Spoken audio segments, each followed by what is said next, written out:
Welcome to GK solution. இன்றைய வீடியோவில் twisted பேர் கேபிள் இதை பற்றி தான் பார்க்க போகிறோம். இதற்கு ஏன் இந்த பேர், இது மாதிரி ஏன் அமைத்திருக்கிறாங்க, இதோட காரணம் என்ன அப்படிங்கிறத பற்றி தான் தெளிவாக இந்த வீடியோவில் பார்க்க போகிறோம். ஏன்னா இந்த சமீபமாக நான் சிசிடிவி என்னோட வீட்டில் முதல்ல அனலாக் கேமரா இருந்தது, அதை எடுத்துகிட்டு இப்போ ஐபி கேமரா போட்டேன் சில வசதிகளுக்காக. அதை பண்ணும்பொழுது நானே இன்ஸ்டால் பண்ணும்பொழுது சில தவறுகள் பண்ணினேன். அதனால அதுக்கப்புறம் அதை சரி பண்ணேன். ஸோ அதை உங்களோட ஷேர் பண்ணலாம், என்ன நம்ம மிஸ்டேக்ஸ் பண்ணோம், என்ன நம்ம புரிதலில் தவறு இருந்தது அப்படிங்கிறத நான் உங்களோட ஷேர் பண்ணலாம் அப்படிங்கிறதுக்காக தான் இந்த வீடியோ பண்ணியிருக்கோம். இது ஒரு ட்விஸ்டட் கேபிள்னு சொல்லும் போதே தெரியுது, வரக்கூடிய கேபிளை அதை முறுக்கி வச்சிருக்கிறாங்க. என்ன காரணம்? நம்ம ஒரு லேண்ட் கேபிள்னு சொல்லக்கூடிய லோக்கல் ஏரியா நெட்வொர்க் கேபிளில் ஒரு கம்ப்யூட்டர்லேருந்து இன்னொரு கம்ப்யூட்டர் அல்லது சிசிடிவியிலேருந்து அந்த ரெக்கார்ட் பண்ணக்கூடிய எக்யூப்மெண்ட்டுக்கோ அல்லது மானிட்டருக்கோ கொடுக்குறோம். ஸோ இப்போ இதெல்லாம் DVR, network video recorder, NVR சொல்லக்கூடிய ஒரு எக்யூப்மெண்ட்டுக்கு, ஒரு மிஷினுக்கு நம்ம கொடுக்க போகிறோம். அப்போ அதில் இந்த மாதிரி ஒரு லேண்ட் கேபிள் சிஸ்டமை நம்ம பயன்படுத்துகிறோம். இந்த லேண்ட் கேபிள் சிஸ்டமில் பயன்படுத்தும் பொழுது இதில் இருக்கக்கூடிய ஒயர் கலர் கலராக நம்ம கொடுத்துருக்குறாங்க. அது மட்டும் இல்லை, ரெண்டு ஒரு பேராக இந்த ஒயரை முறுக்கி முறுக்கி கொடுத்துருக்குறாங்க. ஸோ இது எல்லாத்துக்கும் காரணங்கள் இருக்குது. அந்த காரணத்தை இந்த வீடியோவில் நம்ம தெளிவாக பார்க்கலாம். இதில் அமைந்திருக்கிறது பார்த்தீங்கன்னா கேட்டகரி 5, 6, 3 எல்லாம் இருந்தது. 3 எல்லாம் டெலிஃபோன் ஒயருங்க. டெலிஃபோன் ஒயரில் ரெண்டே கேபிள் தான், ரெண்டு பேர் தான் இருக்கும். ஆனால் இந்த கேட்டகரி 5ல பார்த்தீங்கன்னா 4 பேர் இருக்கும். இதுதான் முதலாக வந்தது. இது பார்த்தீங்கன்னா 100 Mbps speed, bits per second சொல்லுவாங்க. 100 Mbps ஸ்பீடில் தான் இது பழைய காலத்தில் இருந்தது. இது அதற்கப்புறம் இது வேகம்னு சொல்லக்கூடியதுங்க. அதுல டேட்டா டிரான்ஸ்ஃபர் பண்ணக்கூடிய வேகத்தை சொல்கிறோம். அதற்கப்புறம் CAT 6 தான் இப்போ நடைமுறையில் அதிகமாக நம்ம புழக்கத்தில் இருக்குது. இந்த CAT 6ல பார்த்தீங்கன்னா இதுக்கு என்ன வித்தியாசம்னா, ஒரே கேபிள் தான். இதில் நடுவில் இந்த மாதிரி ஒரு ஸ்ட்ரிப் இருக்கும், ஒரு கைட் ஸ்ட்ரிப் மாதிரி இருக்கும். இது ஒரு ப்ளஸ் மாதிரி இருக்கும். இதை பார்த்தீங்கன்னா இதோட எண்டில்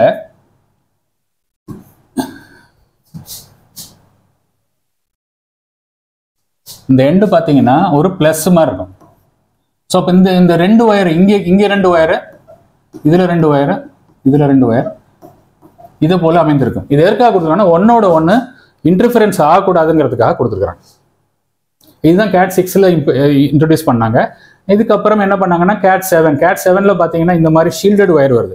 இதுலேயே 2 வகை இருக்குங்க. ஷீல்டட் ஒயர் வருது, அன்ஷீல்டட் ஒயர் வருது. யூடிபிமாங்க அன்ஷீல்டட் ஒயர், ஷீல்டட் ஒன்று எஸ்டிபிமாங்க. எஸ்டிபினா ஷீல்டட் ட்விஸ்டட் பேர், யூடிபினா அன்ஷீல்டட் ட்விஸ்டட் பேர். ஓகே. ஸோ இப்போ இந்த மாதிரி நமக்கு கேபிளும் வருது. இது CAT 7ங்க. ரொம்ப ஹை ஃப்ரீக்வன்சி, அதாவது கிகாபைட்ஸில் 10 கிகாபைட்ஸ்க்கு மேலே இப்போ வரக்கூடிய டேட்டா டிரான்ஸ்ஃபர்லாம் பார்த்தீங்கன்னா 10 கிகாபைட்ஸ். நினச்சி பாருங்க இப்போ எவ்வளோ வேகம். நம்ம முதல்ல வந்தது 100 Mbpsங்க. இன்னும் 40க்கு மேலேலாம் வந்துருச்சு. அப்போ CAT 8, CAT 9லாம் போகுது. அப்போ என்ன பண்ணாங்க, ஒன்னொன்றுத்துக்கும் இவ்வளோ வேகமாக நம்ம ஒரு டேட்டாவை டிரான்ஸ்ஃபர் பண்ணும்போது அதற்கு இடையூறுகள், நாய்ஸ்ன்னு சொல்லக்கூடிய இடையூறுகள் இருக்கக்கூடாது, கிராஸ் ஸ்டாக் இருக்கக்கூடாது. அதற்காகத்தான் இந்த இவ்வளவு ப்ரொடெக்ஷன் அதில் கொடுத்துருக்குறாங்க. ஷீல்டுங்க. இதெல்லாம் மெட்டல் ஃபாயில். இதை நம்ம கிரவுண்ட் பண்ணிடுவாங்க. ஸோ வெளியில் இருக்கக்கூடிய இடையூறுகள் இதை கிராஸ் ஊடுருவி போகாது. அதான் இதோட வேலை. பட் நீங்கள் அதுக்காக நீங்கள் இருக்கிறதுலையே பெஸ்ட்டாக வாங்கலாம், நீங்கள் வாங்க வேண்டாம். உங்களுக்கு என்ன தேவை, என்ன ஸ்பீடு வேணும் அப்படின்னா CAT 6 போதுமானது. CAT 7லாம் பார்த்தீங்கன்னா ரொம்ப சர்வர், அந்த மாதிரி பெரிய பெரிய எக்யூப்மெண்ட், இண்டஸ்ட்ரீஸ், ஆஃபீஸில் அதிகமான டேட்டா டிரான்ஸ்ஃபர் ஆகிட்டு இருக்கு. இப்போ ஷேர் மார்க்கெட், ஸ்டாக் எக்ஸ்சேஞ்செலாம் பார்த்தீங்கன்னா அதிகமாக டிரான்ஸ்ஃபர் ஆகலை. அப்போ அந்த மாதிரி இடங்களுக்கு இந்த CAT 7 அந்த மேலே போவாங்க. ஓகே. இப்போ இது எப்படி அமைந்திருக்கு, இதோட காரணங்கள் பார்க்கலாம்.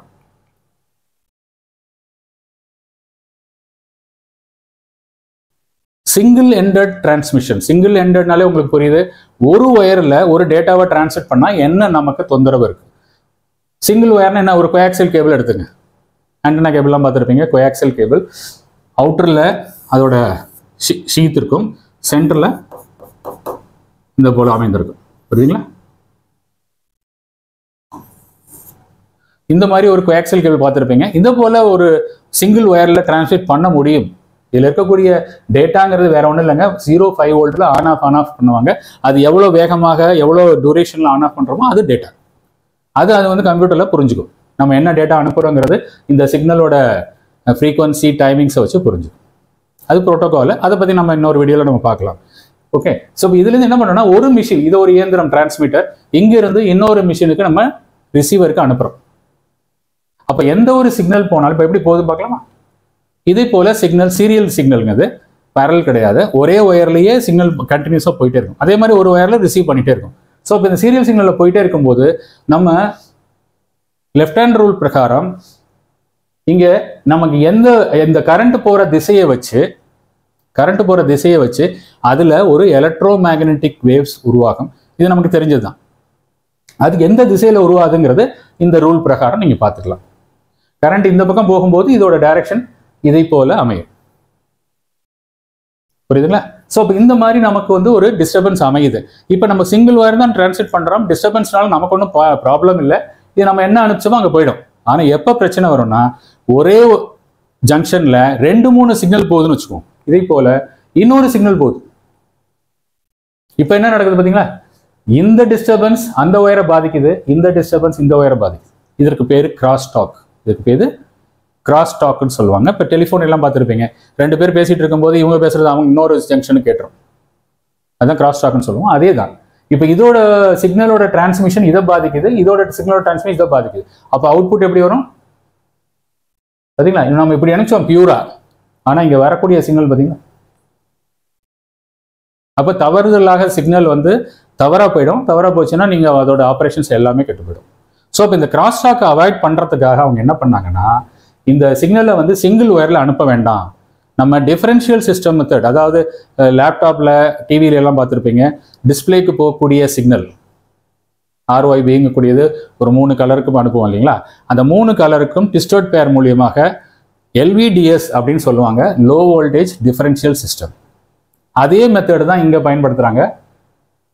என்ன பண்ண போறோம்னா, நீங்கள் அனுப்பக்கூடிய ஒரு சிக்னலை பற்றி தான் பார்க்குறோம். ஒரு சிக்னல் என்ன செய்கிறாங்கன்னா, இது வழியாக ஒரு சிக்னல் அனுப்பிச்சிடுறாங்க. நார்மலாக சிங்கிள் ஒயரில் எப்படி அனுப்புகிறோமோ அதே போல் அனுப்பிச்சிடுறாங்க. இதே போல் டிஸ்டர்பன்ஸ் இருக்குது. இப்போ இந்த டிஸ்டர்பன்ஸை அழிக்கணும். அப்போ என்ன செய்யணும்? இது எந்த டைரக்ஷனில் டிஸ்டர்பன்ஸ் இருக்கோ அதுக்கு ஆப்போசிட் டைரக்ஷனில் சேம் டிஸ்டர்பன்ஸை கிரியேட் பண்ணிட்டோம்னா அழிஞ்சிடும். அதற்கு ரொம்ப எளிதாக என்ன பண்ணியிருக்காங்கன்னா, சேம் சிக்னலை நாட் கேட் படி, நாட் கேட்டுங்க, இது வந்து நாட் கேட்னா தெரியும் உங்களுக்கு, வரக்கூடிய சிக்னலை இன்வெர்ட் பண்ணி கொடுக்கும். பிளஸ்னா மைனஸ் ஆகி கொடுக்கும், அந்த மாதிரி இன்வெர்ட் பண்ணி கொடுக்கும். அப்போ இந்த சிக்னலை அப்படியே இன்வெர்ட் பண்ணி இது வழியாக அனுப்பிச்சிடுவாங்க சேம் டைம் பேரலாக. பாருங்க, ஏரோ மார்க் நான் இப்படி போட்டிருக்கேன், காரணம் என்னன்னா அது இன்வெர்ட் பண்ணிருக்குன்னு அர்த்தம். அப்போ இந்த மாதிரி டைரக்ஷனில் போகும்போது இதோட ஏரோ மார்க் பார்த்தீங்கன்னா இது இப்படி சுத்துது, இது இப்படி சுத்துது. ஆனால் ரெண்டும் ஒரே சமயத்தில் நடக்கும். ஏன்னா இதில் இருக்கக்கூடிய சிக்னல் ரெண்டும் ஒன்று தான். ஒன்லி அதோட ஆம்பிளிடியூடு இது 5 வோல்ட் போகுது, இது -5 வோல்ட் போகுது. புரியுங்களா? ஸோ இப்போ நமக்கு வந்து இந்த டிஸ்டர்பன்ஸ் என்ன ஆகும்னா, ஒரு உருவாகக்கூடிய அந்த டிஸ்டர்பன்ஸ் இன்னொரு டிஸ்டர்பன்ஸை போய் கேன்சல் பண்ணிடும். பார்க்கலாமா? இதே போல கேன்சல் ஆகிடும். இப்போ பாருங்க, பியூரா போகுது. அப்போ நமக்கு வரக்கூடிய அவுட்புட்டும் பியூரா கிடைக்குது. ஆனால் அவுட்புட் வந்து இதில் 5 வோல்ட்ல தானே வருது. இங்கே +5 வோல்ட், இங்கே -5 வோல்ட். 0-0க்கு பிரச்சனை இல்லை, ஏன்னா டிஃபரன்ஸே கிடையாது. ஆனால் இந்த 1ங்கும் போது இங்கே -5, இங்கே +5, ரெண்டுக்கும் வித்தியாசம் +10. அதனால இந்த ஆம்பிளிடியூட் பார்த்தீங்கன்னா இதுல இருந்து டபுளாக இருக்கும். அப்போ இன்னும் நமக்கு நல்லது தானே, நம்ம ஆம்பிளிடியூட் டபுளாக இருந்ததுன்னா நல்லா இருக்கும், சிக்னல் வந்து பவர்ஃபுல்லாக இருக்கும். அதனால நமக்கு இது பயன்பாடு தான். இதற்கு பேர் டிஃபரன்ஷியல் சிஸ்டம் சொல்லுவாங்க, டிஃபரன்ஷியல் சிக்னலிங் டிரான்ஸ்மிஷன். புரியுதுங்களா? இதை தான் நம்ம LVDSன்னு சொல்லுவோம், low voltage differential system signalling, அதை தான் சொல்கிறோம். சரிங்களா? இது நீங்கள் லேப்டாப் படிக்கும்போது பார்த்துருப்பீங்க. ஃபியூச்சரில் டைம் கிடைச்சா நம்ம அந்த லேப்டாப்பை பற்றி கூட பார்க்கலாம். அதில் இருக்க பவர் சப்ளை, இந்த மாதிரி நியூ சிஸ்டம்லாம் பார்க்கலாம். ஓகே, இப்போ பாருங்க, இப்போ டிரான்ஸ்மிட்லேருந்து ரிசீவ் பண்ணும்போது அழகாக நமக்கு கிடச்சிருச்சு. ஆனால் இதில் இன்னொரு பிரச்சனை இருக்குது. இது வந்து நம்ம வீட்டுக்கு மட்டும் வர சிக்னலாக தான் பரவாயில்ல. ஆனால் நம்ம இருக்கக்கூடிய டெலிஃபோன் அந்த junction, land connection junction box இருக்குங்களா, பில்லரில் ஸ்ட்ரீட் எண்டில் எங்கேயாவது வச்சுருப்பாங்க. அந்த ஸ்ட்ரீட்டில் இருக்கக்கூடிய எல்லாரும் வீட்டிலேருந்து வரக்கூடிய ஒயரை ஒன்றா கொண்டு கொடுத்துருவாங்க.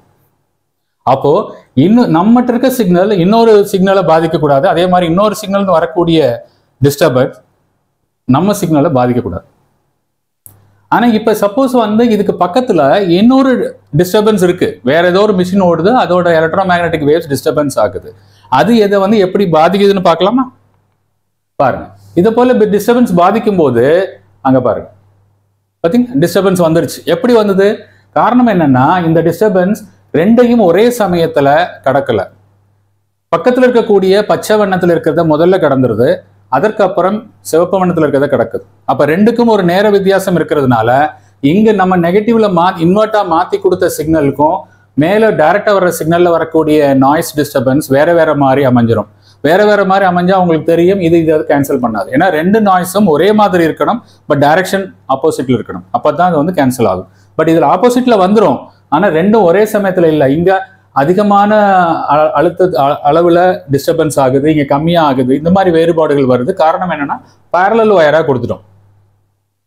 அப்போ நமக்கு வந்து இப்போ என்னாச்சு, வெளியிலேருந்து வரக்கூடிய டிஸ்டர்பன்ஸை இப்போ அவாய்ட் பண்ணணும். உள்ளுக்குள்ளே இருக்கக்கூடிய ஒயர் டிஸ்டர்பன்ஸை நம்ம குறைச்சிக்கிறோம். பட் வெளியில் வேற மிஷின்லேருந்து ஏதாவது டிஸ்டர்பன்ஸ் வந்ததுன்னா அதை எப்படி அவாய்ட் பண்ணுறது, அதுக்கு என்ன வழி பண்ணலாம்னா ட்விஸ்டட் ஒயர். இந்த ட்விஸ்டட் ஒயர் பார்த்தீங்கன்னா 2 ஒயர் அப்படியே முறுக்காக கொடுத்துருக்காங்க, கலர் வித்தியாசங்கள் கொடுத்துருக்காங்க, 4 பேர் கொடுத்துருக்காங்க. 2 பேர் தான் நம்ம யூஸ் பண்ண போகிறோம். டிரான்ஸ்மிஷனுக்கு ஒரு பேர், இது டிரான்ஸ்மிஷன், ரிசீவுக்கு ஒரு பேர். புரியுதுங்களா? ஆனால் இந்த முறுக்கு கம்பி கொடுத்த காரணம் இப்போ நான் சொல்லிட்டேன். முறுக்கு கம்பி கொடுத்தா என்ன நடக்கும்னு பார்க்கலாமா? அது மட்டும் இல்லை, இந்த ஒயரில் பார்த்தீங்கன்னா 4 முறுக்கும் வந்து ஒரே மாதிரி இல்லை. இதில் பார்த்தீங்கன்னா இந்த பச்சையும் ஆரஞ்சும் ரெண்டும் வந்து நெருக்கமாக முறுக்கியிருக்காங்க. ஆனால் இந்த மேலே இருக்கக்கூடிய 2 ஒயர் ஊதாவும் ப்ரௌனும் தள்ளி தள்ளி முறுக்கியிருக்காங்க. அப்போ இதுக்கு ஒரு காரணம் இருக்கு. இதுக்குள்ளேயே ஒன்று மேட்ச் பண்ணுச்சுன்னா அதுவே உங்களுக்கு டிஸ்டர்பன்ஸ், ஒரு சிங்க்ரனைஸ் ஆகி டிஸ்டர்பன்ஸ் கிரியேட் ஆகும். அதனால தான் அவங்க என்ன பண்ணியிருக்காங்கன்னா 4 வேற வேற விதமாக கொடுத்துருக்குறாங்க. இந்த 2ஐயும் நம்ம வந்து டிரான்ஸ்மிஷனுக்கு யூஸ் பண்ணிக்கலாம். புரியுதுங்களா? இந்த 2ம் இதை வந்து சிகப்பை வந்து டிஎக்ஸ்க்கு யூஸ் பண்ணிக்கலாம், இதை ஆர்எக்ஸ்க்கு யூஸ் பண்ணிக்கலாம். இது 2ஐயும் நீங்க பவர் சப்ளைக்கு யூஸ் பண்ணிக்கலாம் வேணும்னா. பவர் சப்ளை எதுக்காக தேவைப்படும்? இன்னைக்கு வரக்கூடிய சிசிடிவி கேமராலாம் பார்த்தீங்கன்னா பவர் ஆன் இன்டர்நெட் அப்படின்னு சொல்லக்கூடிய PoE கேள்விப்பட்டிருப்பீங்க. PoE model. தனியாக இதுக்கு பவர் சப்ளை தேவையில்லை. பழைய சிஸ்டத்துல எல்லாம் பார்த்தீங்கன்னா கேமராக்கு தனியாக பவர் சப்ளை கொடுக்கணும், அதற்காக ஒரு பவர் சப்ளை இன்னொன்று கொடுப்பாங்க. பட் இதில் பவர் சப்ளை எல்லாம் தேவையில்லை. இந்த ஈத்தர்நெட் கேபிள் வழியாகவே பவர் சப்ளை போயிடும். ரொம்ப சிம்பிளாக ஒரே ஒரு கேபிள் வச்சு, லேண்ட் கேபிள் வச்சு முடிச்சிருவாங்க. ஸோ இப்போ அதுக்காக பவர் சப்ளைக்கு பயன்படுத்திக்கலாம். பவர் சப்ளை உங்களுக்கு தேவையில்லைன்னா இந்த லைனை டம்மியாக விட்டுறலாம். ஆனால் இந்த TX/RX தூக்கி இதில் கொடுக்கக்கூடாது. என்ன காரணம்னா இதில் இருக்கக்கூடிய அந்த முறுக்கு எண்ணிக்கை நம்ம வந்து கேன்சலேஷனுக்கு அதிகமாக உதவி செய்யுது. அதனால நம்ம இதை தான் பயன்படுத்திக்கணும். போயிடுச்சு வேற வழி இல்லைன்னா பண்ணிக்கலாம், பட் நாய்ஸ் வர்றதுக்கு வாய்ப்புகள் இருக்கு. ஓகே, சரிங்க. இப்போ இந்த முறுக்கு கொடுக்கறதுனால என்ன பயன் இருக்கு? அது மட்டும் இல்லை, இதில் நம்ம 4 பேர், அதாவது 8 ஒயர் இருக்கு. 8 ஒயரை நம்ம கம்ப்யூட்டர்ல இருக்கக்கூடிய லேண்ட் கனெக்ஷன்ல எப்படி கொடுக்கலாம் பார்க்கலாமா? இப்போ இது கம்ப்யூட்டர்ல இருக்கக்கூடிய லேண்ட் கேபிளோட கனெக்ஷன். கம்ப்யூட்டர் கிடையாதுங்க, ரவுட்டர் எல்லாம் இந்த மாதிரி செக்ஷன்ல கொடுத்துருப்பாங்க. சுவிட்ச் பாக்ஸ்னு ஒன்று இருக்கு, லேண்ட் சுவிட்ச் பாக்ஸ்னா. அதுல வந்து இந்த டெர்மினல்ஸ் கொஞ்சம் மாறும்.